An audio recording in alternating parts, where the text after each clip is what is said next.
पिछले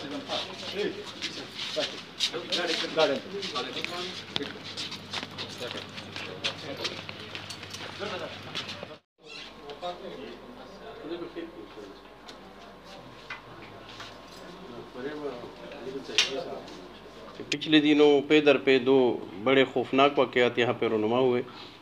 दोनों वाक़यात में दीर के रहायशी जो अपनी रोज़ी रोटी कमाने के लिए टैक्सी चलाते थे, उनको पिंडी इस्लामाबाद से बुक करवा के यहाँ पे लाया गया और यहाँ पे उसकी गाड़ी छीन ली गई और उन दोनों को मौत के घाट उतार दिया गया।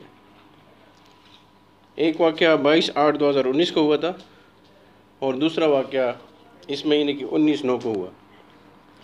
इस वाक़े का हमारे inspector general of police doctor Naeem Khan साहब ने बड़ी सख्ती से नोटिस लिया और हमारे आरपीओ मोहम्मद अली ख़ान गंडापुर साहब को हिदायत की कि ये दोनों cases at any cost trace out होने चाहिए।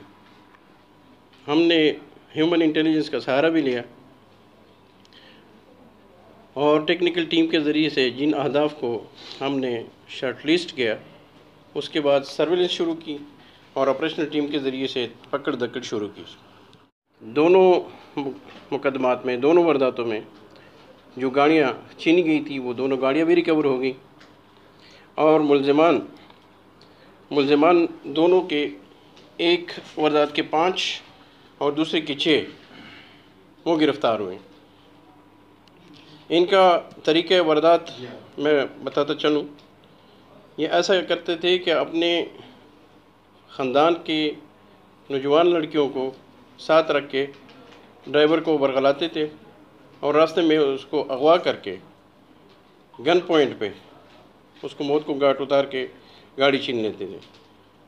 पहले वारदात में जो मुकदमा नंबर 674 है, थाना चरसदा का है, उसमें अमजद अली और उसकी बेगम उसके साथ थी, वो भी हमारी गिरफ़्त में है। सदीकुल्लाह इसका मेन मुलज़िम था, वो भी हमारे गिरफ़्त में है। कमरान और मिस्त्री एजाज़, कमरान वो बंदा है जिसने पिस्टल दिया हुआ था और एजाज़ वो बंदा है जिसने उसकी गाड़ी अपने घर रखी हुई थी। वो एक आयशा ज़ौजा उमर फ़ारूक है, एक मुसम्मात मकीना दुख्तर समीउल्लाह है, एक ख़तून शीबा दुख्तर बख्तियार गुल ये सरदरियाब की है। सदीकुल्लाह जो कि गिरफ़्तार है ये मेन मुलज़िम है इसका। मिस्त्री एजाज़ भी इसमें है और कमरान भी इसमें है, ये सारे गिरफ़्तार हुए हैं। मज़ीद जो मुलज़मान तफ्तीश में जिसके नाम सामने आएंगे और जिसका रोल क्लियर होता जाएगा, उसके ख़िलाफ़ काबिल गिरफ़्तारी सबूत आएंगे तो वो भी जल्द इंशाल्लाह गिरफ़्तार हो जाएंगे।